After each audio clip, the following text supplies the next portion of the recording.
मेरा नाम Catherine Armstrong है और अगर आपने पेंसिल्वेनिया की एको लेक के बारे में कुछ भी पढ़ा है तो शायद आपने हमारे परिवार का नाम सुना होगा। आज ये केस फाइल्स में है, रिपोर्ट्स में है। Law enforcement, forensic teams, researchers सब इसे स्टडी कर चुके हैं।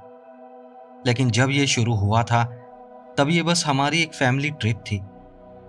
एको लेक एक ग्लेशियर लेक है जो करीब 112 एकड़ में फैली हुई है और बीच में लगभग 90 फीट गहरी है। लोग कहते हैं इसका नाम उसकी एको की वजह से पड़ा है। किनारे पर खड़े होकर अगर आप कुछ बोलो तो आवाज वापस आती है, लेकिन हमेशा वैसी नहीं। कभी कभी वो बदल जाती है, जैसे कोई जवाब दे रहा हो। मैं एक बॉटनिस्ट हूं। मैंने हमेशा हर चीज को साइंस से समझने की कोशिश की है। मुझे पता था 1997 में यूनिवर्सिटी ऑफ पेंसिल्वेनिया के रिसर्चर्स ने एक्सप्लेन किया था कि ये सब लेक की शेप और आसपास के रॉक्स की वजह से होता है, और मैं भी शुरुआत में उसी एक्सप्लेनेशन पर यकीन करती थी। हमारा लेक हाउस भी एको लेक के किनारे था। 1978 में मेरे पति जॉनथन के पिता रिचर्ड आर्मस्ट्रॉन्ग ने बनवाया था। 4200 स्क्वायर फीट का एक समर हाउस झील के ठीक किनारे था। 2011 में उनकी मौत के बाद यह प्रॉपर्टी मेरे पति जॉनथन को मिल गई और हम बस कभी कभी वीकेंड्स पर वहां जाते थे। अगस्त 2013 में हमने डिसाइड किया कि इस बार लंबी छुट्टियां मनाते हैं। मैं, जॉनथन और हमारे बच्चे इलियट जो 14 साल का था और मेरेडिथ जो 11 साल की थी, वहां पर छुट्टियां मनाने पहुंचे। पहले 2 दिन सब कुछ नॉर्मल था। मेरेडिथ को झील बहुत पसंद आई। वो अक्सर पानी को घूरती रहती थी। लेकिन तीसरी रात मैं अचानक जागी। जॉनथन ऑलरेडी जाग चुके थे। घड़ी में 2:17 हो रहे थे और फिर मैंने कुछ सुना। वो कई लोगों की आवाजें थीं, जैसे बातचीत हो रही हो, बिल्कुल नॉर्मल टोन में, और वो आवाजें सीधे झील की तरफ से आ रही थी। हमने बाहर जाकर नहीं देखा, बस सुना, और जितना ज्यादा सुना उतना ज्यादा अजीब लगा। अगले दिन जॉनथन ने सिक्योरिटी फुटेज चेक किया, लेकिन वीडियो में कुछ भी नहीं था। कोई इंसान नहीं था, लेकिन ऑडियो एकदम क्लियर था। उसमें हमें एक औरत और एक बच्चे की बात करने की साफ आवाजें सुनाई दे रही थी, लेकिन उनकी भाषा समझ नहीं आ रही थी। ऐसा लग रहा था जैसे इंग्लिश के वर्ड्स वो साफ तरीके से नहीं बोल पा रहे थे। हमने इस चीज को इग्नोर किया, या यूं कहूं, हमने इसे समझने की कोशिश की। हमने खुद से कहा शायद कोई बोट होगी, या आसपास लोग होंगे, या बस एको आ रहा होगा। हमने अपनी छुट्टियां बिना किसी और घटना के पूरी की, लेकिन मैंने एक चीज नोट की और उसे अपने जर्नल में भी लिखा, जो आज एक सबूत के तौर पर दर्ज है। उसके बाद हर रात हमारे दोनों बच्चों ने पानी के नीचे रहने वाले लोगों के सपने देखे। ये थोड़ा अजीब तो था, लेकिन उस वक्त मैंने इसे कोइंसिडेंस माना।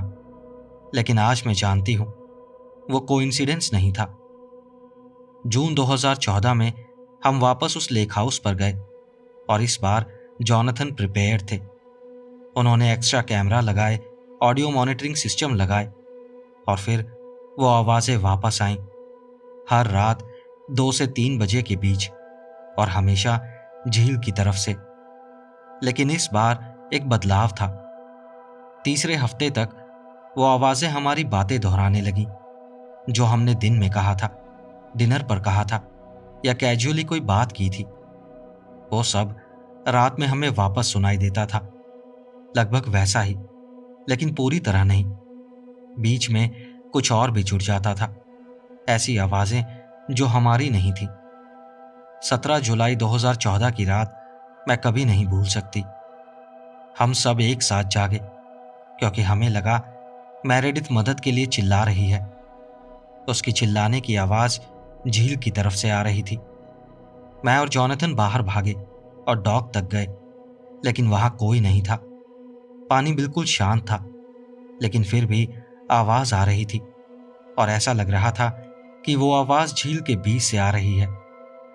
हम वापस अंदर भागे और मेरेडिथ के कमरे में गए। वो वहीं सो रही थी, वो भी गहरी नींद में।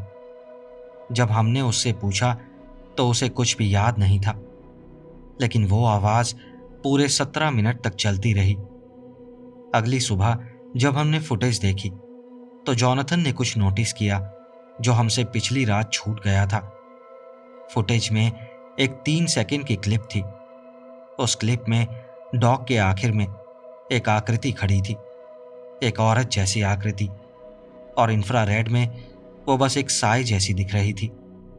उसने कुछ पहना हुआ था, पुराने जमाने के कपड़े जैसा कुछ, और वो कुछ पकड़े हुए थी। जब वो हिली तो उसकी हरकत नॉर्मल नहीं थी। ऐसा लग रहा था जैसे उसे पानी के अंदर से देखा जा रहा हो। उस दिन हमने फैसला किया कि हम वापस जा रहे हैं। जॉनथन ने लोकल अथॉरिटीज को इन्फॉर्म किया, लेकिन उन्हें सब कुछ नहीं बताया। डेप्यूटी शेरिफ मार्क कॉलिंस ने इन्वेस्टिगेशन की। किसी घुसपैठ या किसी और इंसान के कोई निशान नहीं मिले, किसी नाव के भी कोई निशान नहीं दिखे, लेकिन उन्होंने रिपोर्ट में लिखा कि आवाजें अजीब हैं और उन्हें भी लगा कि वो पानी के अंदर से आ रही हैं। उसके बाद हम मई 2015 तक वहां वापस नहीं गए, लेकिन जॉनथन नहीं रुक पाए। मई 2015 में वो अकेले उस लेक हाउस पर गए। वो घर को छुट्टियों से पहले प्रिपेयर करना चाहते थे। उन्होंने अपने जर्नल में जो लिखा है वो पहले से भी ज्यादा डिस्टर्बिंग है। अब सिर्फ रात में नहीं बल्कि दिन में भी आवाजें आने लगी थी। डॉग पर गीले पैरों के निशान दिखने लगे थे, और सबसे अजीब बात यह थी कि जब वो खुद डॉग को देख रहे होते थे तो पैरों के निशान अपने आप बनते जाते थे। उन्होंने मुझे बाद में बताया कि आखिरी सुबह मास्टर बेडरूम के फ्लोर पर झील का पानी फैला हुआ था, और वो ऐसे पैटर्न बना रहा था जैसे कोई कुछ लिख रहा हो। तस्वीरों में वो अल्फा न्यूमेरिक जैसा कुछ दिखता था, लेकिन कोई मैसेज समझ नहीं आया। फिर भी हम जून 2015 को वहां वापस गए, लेकिन इस बार जॉनथन अपने रिसर्च दोस्तों को भी साथ लेकर आए थे। डॉक्टर एलेना, अकाउस्टिक इंजीनियर, और डॉक्टर माइकल चैन, न्यूरोलॉजिस्ट। 2 हफ्तों तक उन्होंने सब कुछ मेजर किया, रिकॉर्ड किया, एनालाइज किया, और उनके रिजल्ट्स ने पहली बार हमें डरा दिया। स्पेक्ट्रल एनालिसिस ने दिखाया कि आवाजें नेचुरल साउंड लॉज फॉलो नहीं करती। थर्मल इमेजिंग में डॉक और किनारे पर टेम्परेचर 15 से 20 डिग्री कम मिला। ईईजी रिपोर्ट में हम सबके ब्रेन वेव्स एबनॉर्मल थे, खासकर बच्चों के। दोनों अलग कमरों में सो रहे थे, लेकिन उनके दिमाग में सेम डेल्टा वेव पैटर्न बन रहे थे। और फिर 28 जून को सब कुछ बदल गया। रिकॉर्डिंग में मेरेडिथ की आवाज आई। रात 2:43 पर वो खुद उठकर डॉक तक गई, बिना हमें जगाए, और फिर उसने जवाब देना शुरू किया, किसी ऐसे को जो वहां था ही नहीं। कोई उससे हमारे बारे में पूछ रहा था, हमारी हिस्ट्री के बारे में। और फिर एक सवाल आया, क्या तुम देखना चाहती हो हम कहाँ रहते हैं? मेरेडिथ ने जवाब में कहा, मैं इतनी दूर तैर नहीं सकती। और फिर एक आवाज आई, एक औरत की, खोखली गूंजती हुई आवाज। उसने कहा, तुम्हें तैरने की जरूरत नहीं पड़ेगी। अगली सुबह उसे कुछ भी याद नहीं था, और उसी दिन मैंने जॉनथन से कहा, हम यहां से जा रहे हैं, वो भी अभी। 30 जून को मैंने जॉनथन से साफ कहा था, हम अभी जा रहे हैं और हम वापस नहीं आएंगे। और उस दिन हम सच में वहां से लौट आए। उस समय तक यह सब बस एक डरावना अनुभव था, लेकिन मुझे नहीं पता था कि असली कहानी अभी शुरू भी नहीं हुई थी। मई 2016 में जॉनथन ने कहा कि वो आखिरी बार लेक हाउस पर जाएगा, उसे बंद करने, क्योंकि वो उसे बेचना चाहता था। मैंने उसे मना किया, बहुत मना किया, लेकिन वो नहीं रुके। उस रात 9:17 पर उनका कॉल आया। उनकी आवाज अजीब तरह से शांत थी, डरी हुई नहीं, ऐसी जैसे उन्हें कुछ मिल गया हो। उन्होंने कहा, कैथरीन, पानी के नीचे रोशनी है और ये रैंडम नहीं है, एक पैटर्न में है। मैंने तुरंत कहा, वहां से निकल जाओ, लेकिन उन्होंने जवाब में कहा, मैं इसे रिकॉर्ड कर रहा हूं और सुबह तक निकल जाऊंगा। वो हमारी आखिरी बात थी। अगले दिन वो फिलाडेल्फिया नहीं पहुंचे। मैंने अथॉरिटीज को कॉल किया, शेरिफ की टीम पहुंची। घर बिल्कुल ठीक था। उनकी कार बाहर खड़ी थी और उनका फोन, वॉलेट सब घर के अंदर था, जैसे वो कहीं गए ही नहीं। बस एक चीज अलग थी, गीले पैरों के निशान जो झील से घर तक आए थे, वो भी एक बड़े आदमी के। और डॉक पर पानी एक परफेक्ट सर्कल बना रहा था, जैसे कोई बाउंड्री हो या कोई सिंबल हो। उसके बाद जॉनथन की तलाश शुरू हुई। गोताखोर, सोनार, डॉग्स, हर तरीका अपनाया गया। पूरी एको लेक को स्कैन किया गया, लेकिन जॉनथन कहीं नहीं मिला। इन्वेस्टिगेशन 14 महीने तक चली और फिर केस को मिसिंग पर्सन घोषित कर दिया गया। कागजों में लिखा गया कि वो डूब गए थे, लेकिन उनके डूबने का कोई सबूत नहीं था। और सच कहूं, मैंने कभी उस रिपोर्ट पर विश्वास नहीं किया, क्योंकि मैंने वो सब देखा था जो बाकी लोग सिर्फ रिपोर्ट में पढ़ रहे थे। अगस्त 2017 में मैं वहां वापस गई, अपने भाई रॉबर्ट के साथ। मुझे वो घर बेचना था, या कम से कम कोशिश तो करनी थी। उस रात 2:17 पर होम सिक्योरिटी सिस्टम में कुछ रिकॉर्ड हुआ, जो अभी भी एक्टिव था। अगली सुबह रिकॉर्डिंग में दिखा कि कोई झील से बाहर आ रहा था। वो जॉनथन थे, या कम से कम दिखने में तो वही लग रहे थे। वो पूरी तरह भीगे हुए थे। उनकी त्वचा असामान्य रूप से पीली थी। वो पीछे के दरवाजे तक आए, लेकिन अंदर नहीं आए। वो बस वहीं खड़े रहे पूरे 7 मिनट तक, घर को देखते रहे। और फिर वो मुड़े और वापस झील में चले गए। लेकिन डराने वाली असली चीज वीडियो नहीं थी, बल्कि ऑडियो थी। उनकी आवाज। वो बार बार कह रहे थे, ये वैसा नहीं है जैसा हमने सोचा था। झील के नीचे एक पूरा शहर है।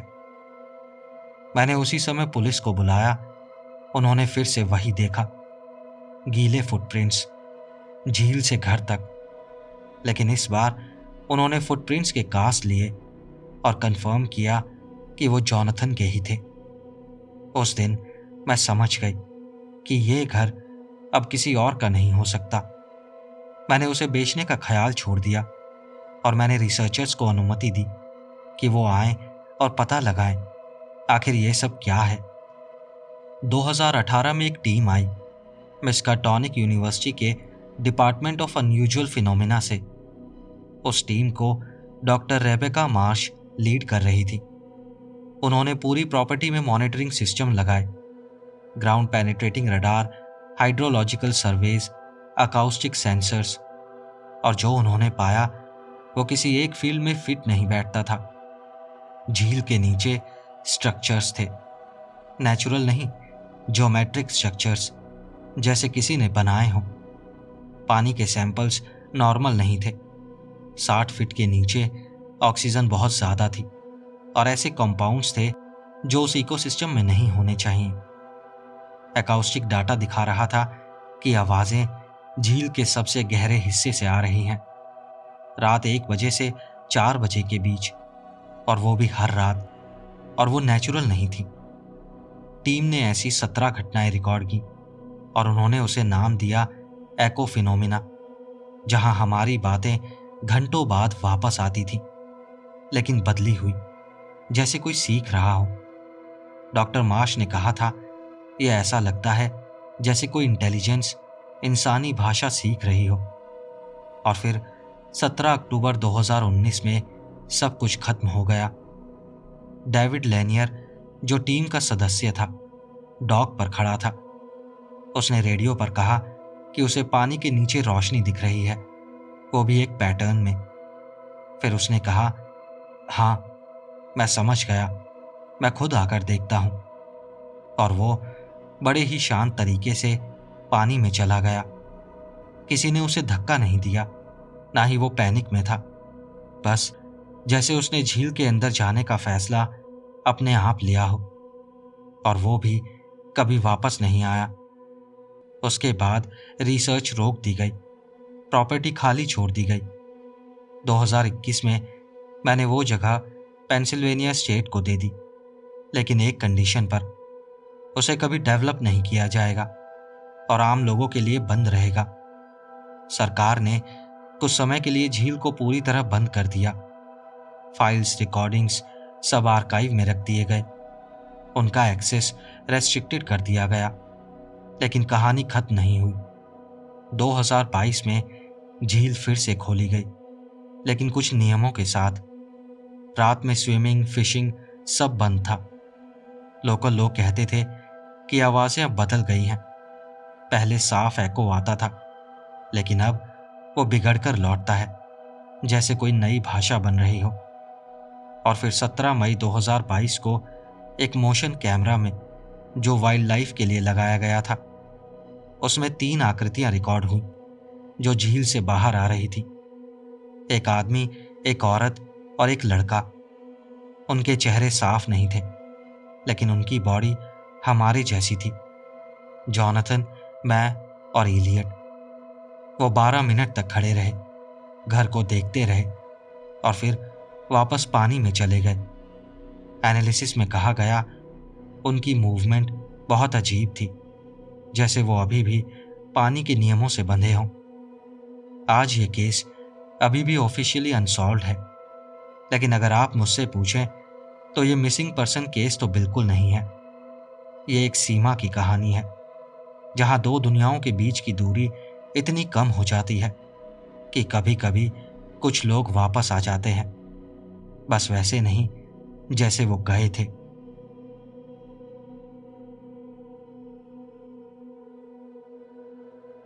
ये एक ऐसी कहानी है जो कई सालों की जिज्ञासा और कल्पना का नतीजा है। यह उन लोगों के लिए एक चेतावनी भी है जिनकी कल्पना बहुत ज्यादा होती है, लेकिन कभी कभी वो चीजों में पूरी तरह उतरने के बजाय उन्हें बस जाने देते हैं। और ये सब आपको तब समझ आएगा जब मैं आपको उस घर की कहानी सुनाऊंगा जो झील के उस पार था, मेरे दादा दादी के घर के सामने। और मैं पहले ही माफी चाहता हूं, क्योंकि ये कहानी थोड़ी लंबी है और इसकी शुरुआत भी लंबी है, लेकिन मुझे लगता है कि पूरी बैक स्टोरी बताना जरूरी है। अभी कुछ समय पहले मेरे दादाजी का निधन हो गया और मेरे माता पिता को वो पुराना लेक हाउस विरासत में मिला। मुझे वो घर बहुत पसंद था, मेरी पूरी फैमिली को वो घर पसंद था। उस घर की दीवारों के अंदर सालों की खुशियां भरी पारिवारिक यादें भरी हैं। उस घर की सबसे खास यादों में से एक वो रात थी जब मैं अपने कजन्स के साथ उस लेक हाउस में रुका था। हम पूरी रात जागते रहे, ताश खेलते रहे और भूतों की कहानियां सुनाते रहे। उस रात मेरी कजन गैमा ने हमें एक अर्बन लेजेंड के बारे में बताया जिस पर पूरे शहर के लोग विश्वास करते थे, और उसने हम बच्चों की हालत खराब कर दी थी। उस वक्त गैमा लगभग 16 साल की थी और हम बाकी सब करीब 12 साल के थे। गैमा की उस कहानी को समझने के लिए मुझे पहले आपको उस इलाके की तस्वीर समझानी होगी जहां मेरे दादा दादी का लेक हाउस था। वो घर काफी हद तक अलग थलग था।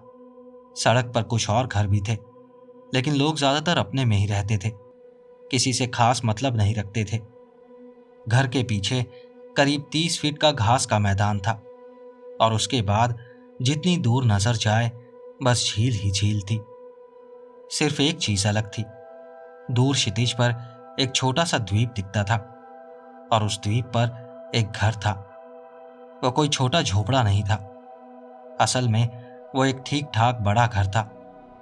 लेकिन सबसे अजीब बात यह थी कि वो घर हम जितने साल वहां जाते रहे हमेशा खाली ही रहता था। वो दूर वाला घर हमेशा सुनसान रहता था, उसमें कभी लाइट नहीं जली और कभी वहां कोई नाव भी नहीं दिखी। मैं कई बार अपने परिवार की नाव में बैठा था दादाजी के साथ, और जब हम उस द्वीप के पास पहुंचते थे तो हर जगह नो ट्रेसपासिंग के बोर्ड लगे होते थे।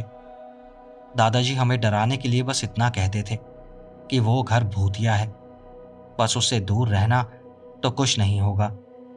और फिर वो हंसते हुए अपना सिगार पीते रहते थे। अब जब आप उस छोटे द्वीप को इमेजिन कर सकते हैं तो मैं आपको वो कहानी बताता हूँ जो गैमा ने उस रात हमें सुनाई थी। जितना मुझे याद है उसने कहा था, तुम लोग उस घर को जानते हो जो झील के उस पार है। दादाजी सही कहते हैं, वो सच में भूतिया है।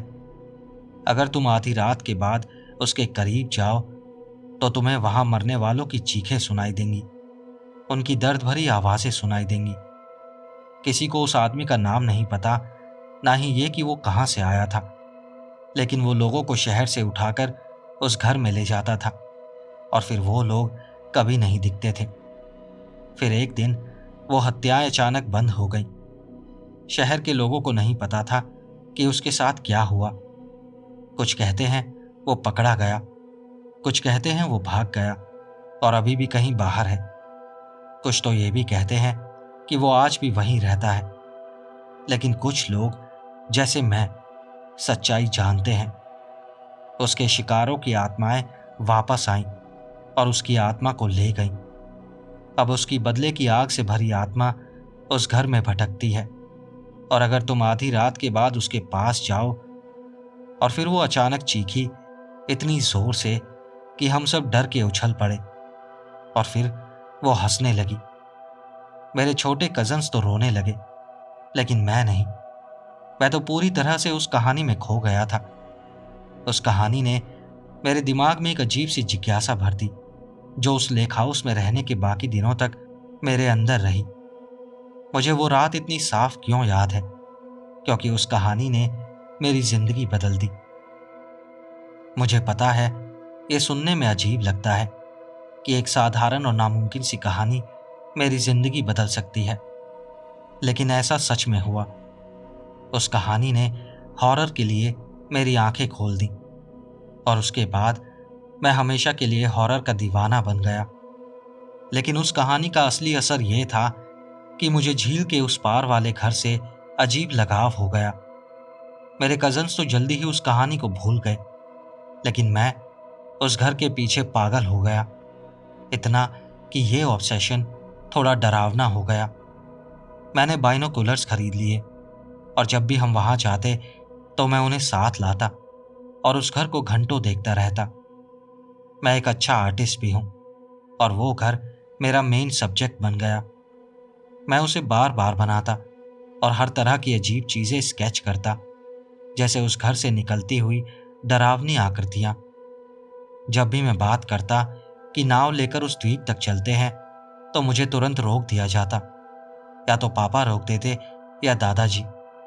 धीरे धीरे मैंने कोशिश करना बंद कर दिया और सच कहूं तो मेरी दिलचस्पी भी कम हो गई। वो घर मुझे हमेशा आकर्षित करता था, लेकिन अब वो ऑब्सेशन नहीं रहा था। वो दादाजी की जिंदगी का आखिरी समर था। हमने वहां एक डिनर पार्टी रखी थी। उस शाम जब हम सब बैठे थे, पी रहे थे, मजे कर रहे थे, तभी मेरी जिंदगी में पहली बार मैंने कुछ अजीब देखा। उस घर से रोशनी आ रही थी, झील के उस पार से। मैं तुरंत खड़ा हो गया और अचानक मेरा पुराना जुनून वापस आ गया। क्या सच में कोई वहां था?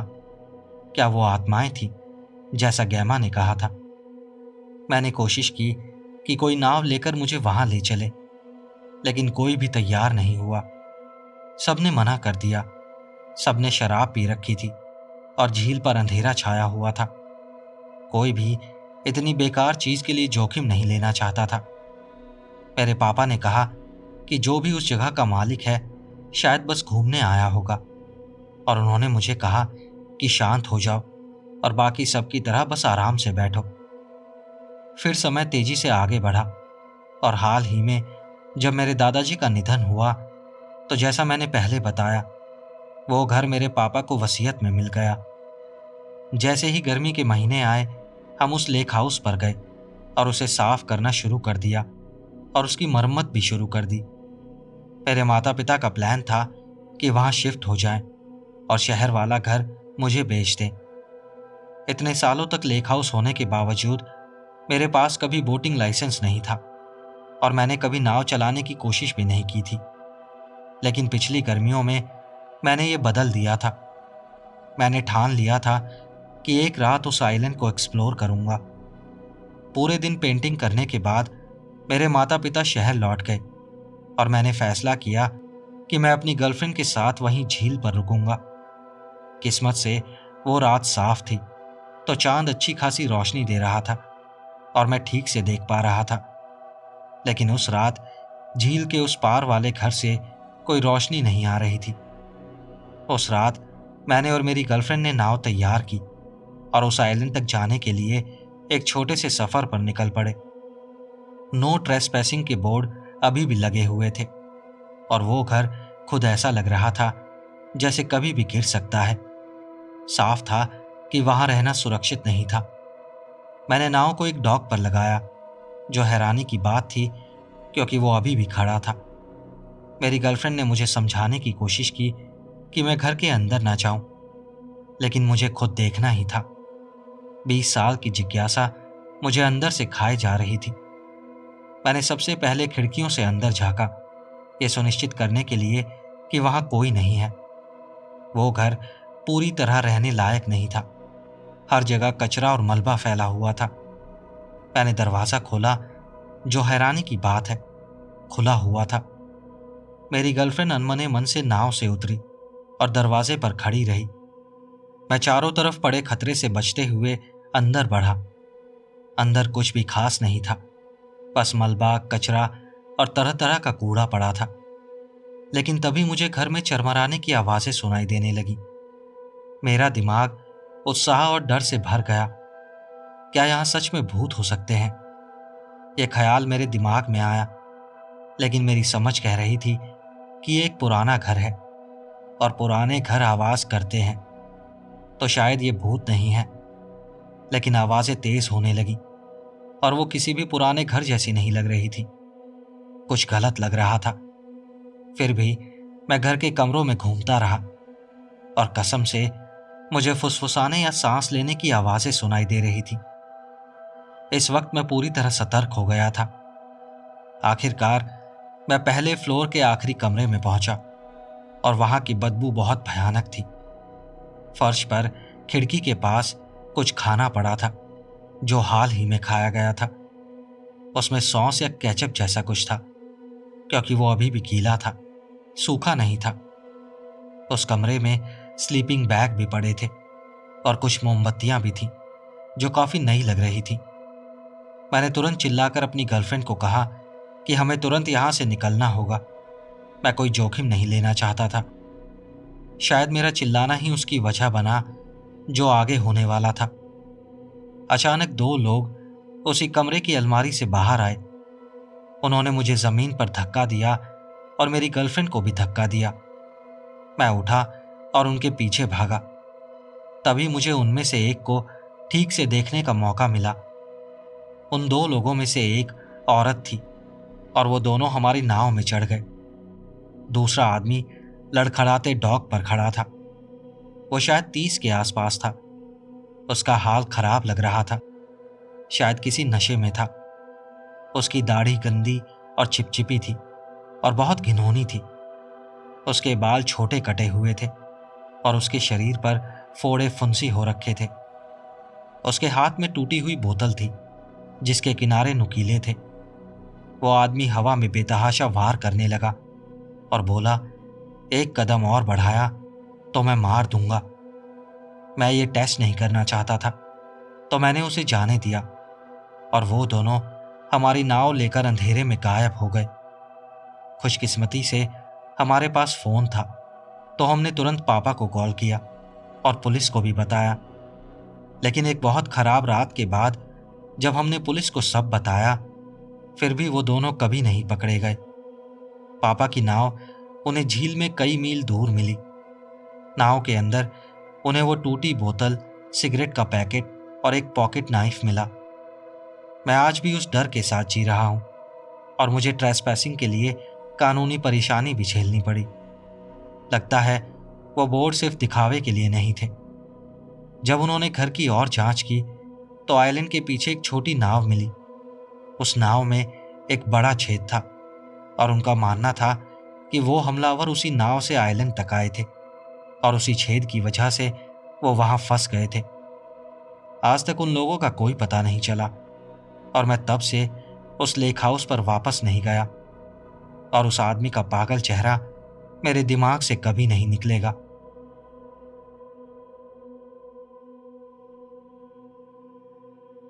हर साल मैं और मेरी पत्नी सर्दियों में छुट्टियां मनाने की कोशिश करते हैं। ज्यादातर लोगों की तरह बीच पर जाने के बजाय हमें बर्फ से ढकी वीरान जगहों पर जाना पसंद है। पिछले साल हमने एक खूबसूरत लेक हाउस किराए पर लिया।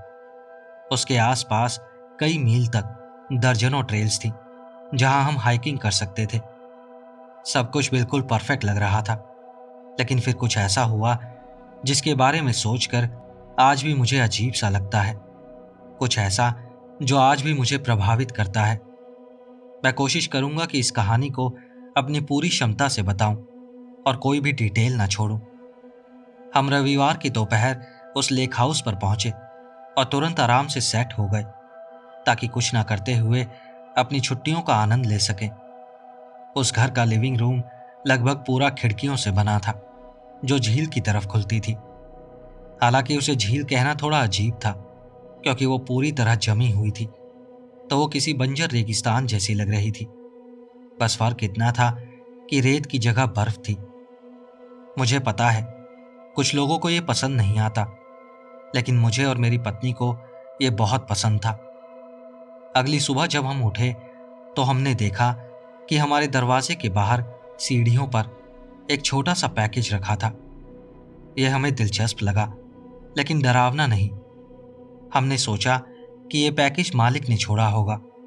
वो हमें परेशान नहीं करना चाहता होगा, इसलिए उसने उसे बस बाहर रख दिया होगा। हमने पैकेज खोला और ध्यान देने वाली बात यह थी कि वो बहुत ज्यादा सील किया हुआ था और उस पर कई परतों में टेप लगा हुआ था। और जब हम आखिरकार उसे खोल पाए तो अंदर एक पोस्ट इट नोट था। बस एक नोट जिस पर लिखा था, स्वागत है, उम्मीद है आप अपना समय यहाँ अच्छे से बिताएंगे, बर्फ पर सावधान रहना। हम दोनों एक दूसरे को देखने लगे और हल्का सा हंस दिए। क्या सच में इस नोट को बॉक्स में रखने की जरूरत थी? सीधा ईमेल लिख सकते थे या कुछ और कर सकते थे। उस नोट के पीछे एक हाथ से बनी हुई तस्वीर थी, एक कुल्हाड़ी जैसी। कम से कम मुझे तो वही लगी। थोड़ी देर हंसने के बाद हम अपने दिन में लग गए। अगले 2 दिन भी पहले जैसे ही थे, बस हाइकिंग करना और लेक हाउस में आराम करना। हमने उस रात फैसला किया कि हम लिविंग रूम में ही सोएंगे। जब हमने बाहर देखा तो आसमान में तारे इतने चमक रहे थे कि वो नज़ारा देखने लायक था। फिर रात के बीच में किसी समय मैं चौंक गया क्योंकि मुझे एक तेज आवाज सुनाई दी, वो भी झील की तरफ से। वैसे भी मेरी नींद हल्की होती है, तो मैं पहले से जाग रहा था। मैं तुरंत उठा और खिड़की से बाहर देखा। वहां एक आदमी था, स्नोमोबाइल पर, जमी हुई झील के ऊपर। यह कोई अजीब बात नहीं है, खासकर उनके लिए जो ठंडे इलाकों में रहते हैं। लेकिन जो चीज थोड़ी अजीब थी वो ये थी कि आधी रात को जमी हुई झील पर स्नोमोबाइल कौन चलाता है। और उससे भी ज्यादा डरावनी बात यह थी कि वो आदमी सीधे हमारे लेक हाउस के सामने आकर रुक गया। मैं कुछ पल तक खिड़की से उसे देखता रहा और इंतजार करता रहा कि वो क्या कर रहा है। आखिरकार वो स्नोमोबाइल से उतरा और घर की तरफ हाथ हिलाने लगा और चिल्लाने लगा। मुझे पता था वो मुझे खिड़की के अंदर नहीं देख सकता। वो बस किसी का ध्यान खींचने की कोशिश कर रहा था। मेरा पहला ख्याल था कि शायद उसकी गाड़ी में पेट्रोल खत्म हो गया है। मैंने अपनी पत्नी को जगाया और कहा कि वो बस मुझे देखती रहे, एहतियात के तौर पर। मैंने अपना कोट और टोपी पहनी क्योंकि तापमान बहुत कम था और मैं उसकी तरफ बढ़ा। जैसे ही मैं टॉर्च लेकर बाहर पहुंचा, उसकी आवाज साफ सुनाई देने लगी। वो कह रहा था, शुक्र है तुमने सुना, बर्फ टूटने वाली है और शायद मेरा हाथ भी टूट गया है। मुझे यहां से निकलने में मदद चाहिए, प्लीज मेरी मदद करो। उसकी आवाज सच में दर्द और परेशानी में लग रही थी। मैं तुरंत उसकी तरफ भागा और जब मैं बर्फ पर दौड़ा तो सबसे पहली चीज जो मैंने नोटिस की वो ये था कि बर्फ तो बहुत मजबूत थी। उसने ऐसा क्यों कहा कि बर्फ टूटने वाली है? लेकिन फिर भी मैंने दौड़ते हुए उसे जवाब दिया, रुको, मैं आ रहा हूं, बस थोड़ी देर रुको। जैसे ही मैं उसके पास पहुंचा, उसने राहत की सांस ली और बहुत धीमी आवाज में कहा, अंदर ही रहते, बाकी लोगों की तरह। मैं तुरंत रुक गया और उसकी तरफ देखा। वो एक बूढ़ा आदमी था, घनी सफेद दाढ़ी वाला। उसकी आंखें बहुत बड़ी और उभरी हुई थी और गाल अंदर धसे हुए थे।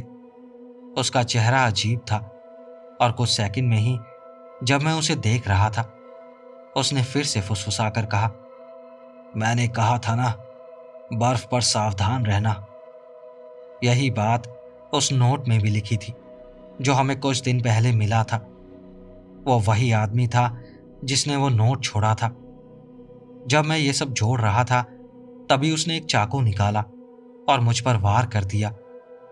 जब वो मुझ पर झपटा तो मैं सीधा उसकी उन बड़ी आंखों में देख रहा था। मैं चिल्लाया और बर्फ पर गिर गया और वो स्नोमोबाइल पर बैठकर वहां से भाग गया। मैं आज यहाँ बैठकर ये कहानी लिख पा रहा हूँ, मतलब मैं मरा नहीं हूँ। और इसकी एक वजह है, मेरी जिंदगी की सबसे अजीब किस्मत। उस दिन जब हम हाइकिंग से लौट रहे थे, हमें रास्ते में एक दुकान पर रुकना पड़ा और मैंने अपना वॉलेट अपने कोट की सामने वाली जेब में रख लिया, जो मैं कभी नहीं करता।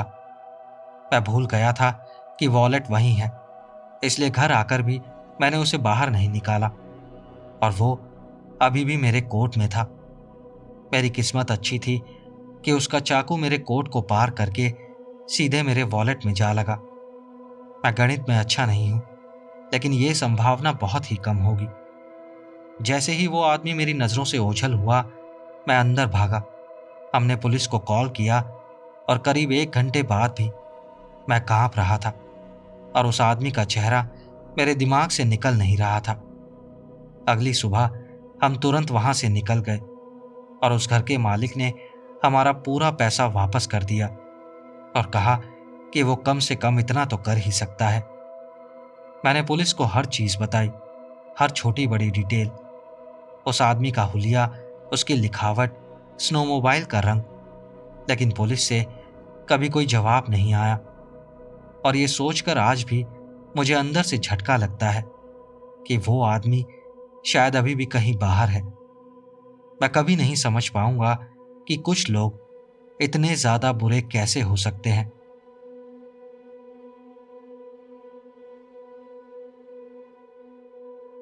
मैं 29 साल का था जब मैंने अपलाचियन के एक दूर दराज इलाके में एक लेक कैबिन बुक किया।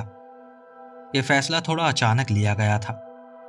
मैं कई हफ्तों से अपने फ्रीलांस काम में पीछे चल रहा था, डेडलाइन किसी तरह पूरी कर पा रहा था। मेरा अपार्टमेंट अब एक प्रेशर कुकर जैसा लगने लगा था। ईमेल्स, अनरेड मैसेज, आधे खाए हुए खाने के डब्बे और वही 4 दीवारें जैसे मुझ पर बंद होती जा रही थी। मुझे वहां से निकलना था। जहां मैंने कैबिन बुक किया था, उस जगह का नाम था रैन हॉलो। नाम सुनकर लगा वो एक शांत, सादा, एक छोटा सा लकड़ी का कैबिन होगा जिससे झील दिखती होगी और सुविधाएं भी कम होंगी, जिसका मतलब था वाईफाई नहीं होगा। और यही सबसे बड़ी बात थी।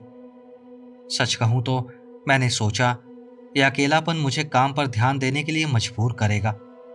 ना फोन स्क्रॉल करना, ना बेकार की खबरें देखना, कोई ध्यान भटकाने वाली चीज नहीं होगी। बस पेड़, पानी और समय होगा।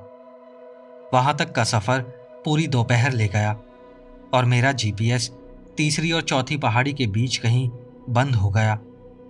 तो मुझे अपनी याददाश्त और मालिक के दिए कुछ अधूरे से निर्देशों पर भरोसा करना पड़ा।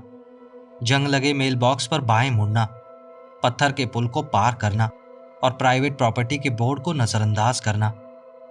जब तक मैं उस कंकरीली सड़क तक पहुंचा, मेरे कंधे कस चुके थे और सर दर्द कर रहा था।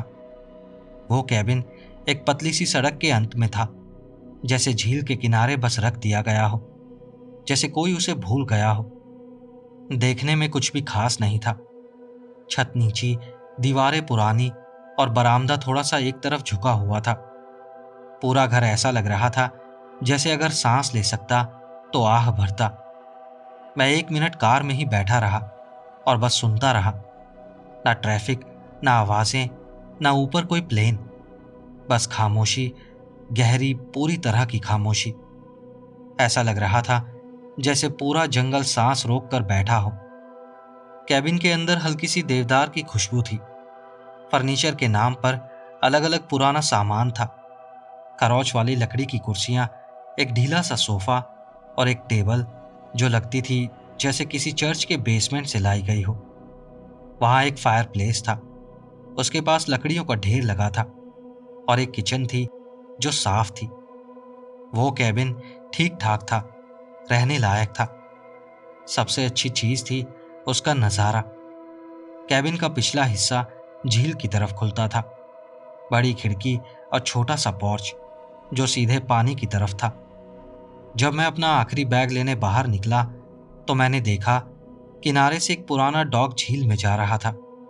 बारिश और धूप से कमजोर हो चुका था, लेकिन अभी भी खड़ा था और उसके अंत में एक कैनो बंधी हुई थी, वैसे ही जैसी फिल्मों में दिखती है। वो लकड़ी की कैनो थी, किनारों पर खरोंचे थी, काफी पुरानी हालत में थी। स्पष्ट था कि उसने बेहतर दिन देखे थे, लेकिन जो रस्सी उसे बांध रही थी वो बिल्कुल नई थी, गांठें कसी हुई थी। रस्सी चमकदार सफेद थी, ना कहीं घिसाव, ना गंदगी, जैसे किसी ने उसे सुबह ही बांधा हो। मुझे समझ नहीं आया कि मैंने इसे पहले क्यों नहीं देखा। मैंने सोचा शायद ये कैबिन का ही हिस्सा है, कोई एक्स्ट्रा सुविधा है जो मालिक बताना भूल गया। पहली शाम बस यूं ही निकल गई। मैं थका हुआ था तो मैंने कुछ आसान काम किया, खाना बनाया, थोड़ा पढ़ा और 10 बजे से पहले ही सो गया। मुझे याद है मैं एक बार रात में उठा, किसी आवाज से नहीं, बस एक अजीब सा एहसास था, लेकिन वो गुजर गया और मैं फिर से सो गया। अगली सुबह मैं किचन टेबल पर बैठा। काम करना अच्छा लग रहा था, कोई डिस्टरबेंस नहीं थी, कोई नोटिफिकेशन नहीं था। काफी समय बाद मैं काम में लय में आ गया था। दोपहर तक मेरी पीठ दर्द करने लगी तो मैं उठा और बाहर पोर्च पर गया, लेकिन तभी मैंने देखा कि कैनो गायब थी और डॉग खाली था। रस्सी अभी भी बंधी हुई थी, लेकिन ढीली लटक रही थी, जैसे किसी ने अभी अभी उसे खोला हो और कैनो को बहने दिया हो। मैं वहीं खड़ा रहा और समझने की कोशिश करने लगा कि ये कैसे हुआ, लेकिन नहीं, मुझे वो कैनो साफ याद थी। मैंने उसे देखा था, नई रस्सी, पुरानी लकड़ी, सब कुछ देखा था। मैंने झील को देखा, लेकिन पानी बिल्कुल शांत था, जैसे कांच हो। कुछ भी हिल नहीं रहा था, ना लहर, ना आवाज, कुछ भी नहीं। मैंने खुद को समझाया शायद मालिक आया होगा या कोई पड़ोसी होगा और वो कैनो ले गया होगा। वहां कोई बाढ़ नहीं थी तो कोई भी आ सकता था। मैंने खुद से कहा ज्यादा मत सोच, लेकिन फिर भी मेरा दिल भारी हो गया था। उस दोपहर बाद में मैं ट्रेल पर निकल गया। बस दिमाग साफ करना था, थोड़ा चलना था। वो रास्ता संकरा और घना था, लेकिन वो जंगल के बीच से घूमता हुआ फिर से झील के पास आ जाता था। मुझे वहां कोई नहीं मिला, एक भी इंसान नहीं, यहां तक कि कोई जानवर भी नहीं। जब मैं वापस आया तो सूरज ढल रहा था। मैं कैबिन की तरफ मुड़ा और रुक गया, क्योंकि कैनो वापस आ गई थी, बिल्कुल उसी जगह बंधी हुई थी। वही गांठ, वही रस्सी, जैसे वो कभी गई ही नहीं, जैसे वो बस इंतजार कर रही थी। मैं डॉग की तरफ आधे रास्ते तक चला, फिर अचानक रुक गया। हवा पहले से ज्यादा भारी लग रही थी। खतरनाक नहीं, लेकिन कुछ अजीब था। मैं वापस मुड़ा, अंदर गया और बिना सोचे दरवाजा लॉक कर दिया। उस रात मैंने 2 बार पोर्च की लाइट चेक की और पर्दे थोड़ा सा खुले छोड़ दिए। नींद बेचैन थी। मैं बार बार अजीब समय पर जाग जाता।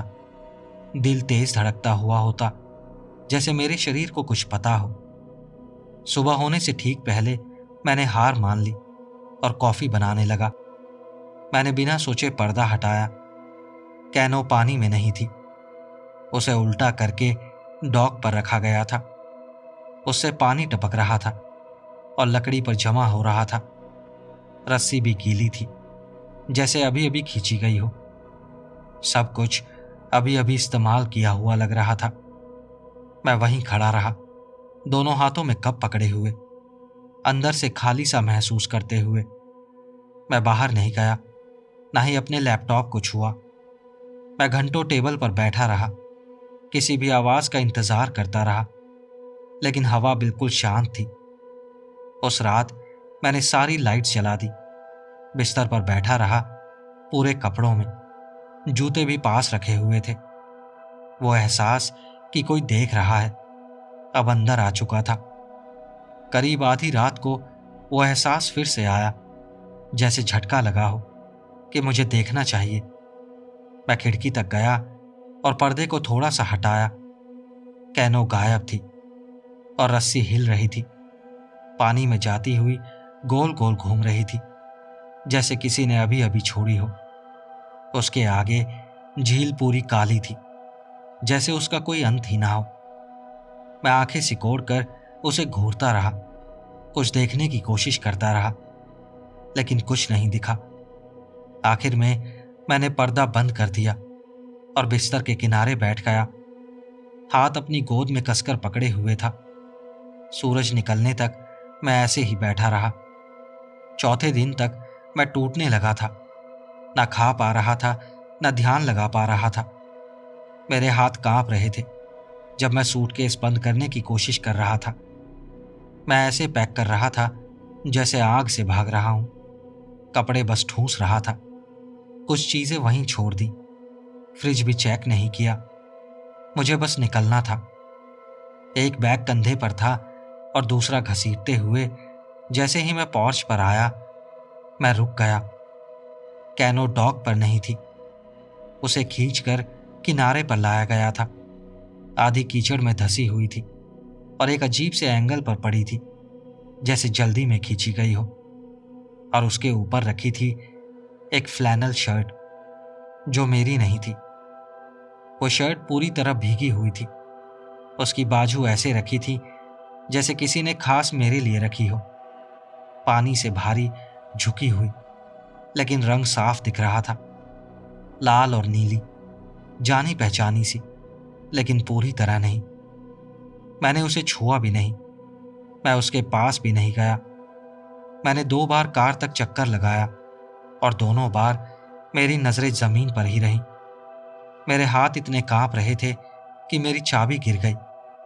मैंने ऊपर नहीं देखा। जब कार आखिरकार चली तो टायर के नीचे कंकड़ की आवाज हड्डियां टूटने जैसी लग रही थी।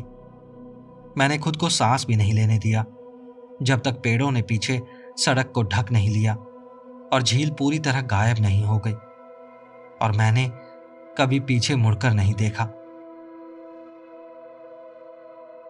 दोस्तों, अगर आपको ये कहानियां अच्छी लगी हों तो इस वीडियो को लाइक, हाइप और शेयर करना मत भूलना। कमेंट्स में अपना फीडबैक और सजेशंस भी ज़रूर देना। और अगर अभी तक चैनल सब्सक्राइब नहीं किया है तो चैनल भी सब्सक्राइब कर लेना। अगर आप मुझे और सपोर्ट करना चाहते हैं तो इस चैनल की मेंबरशिप भी ले सकते हैं। तो चलिए मिलते हैं अगली वीडियो में ऐसी ही और कहानियों के साथ। नमस्कार।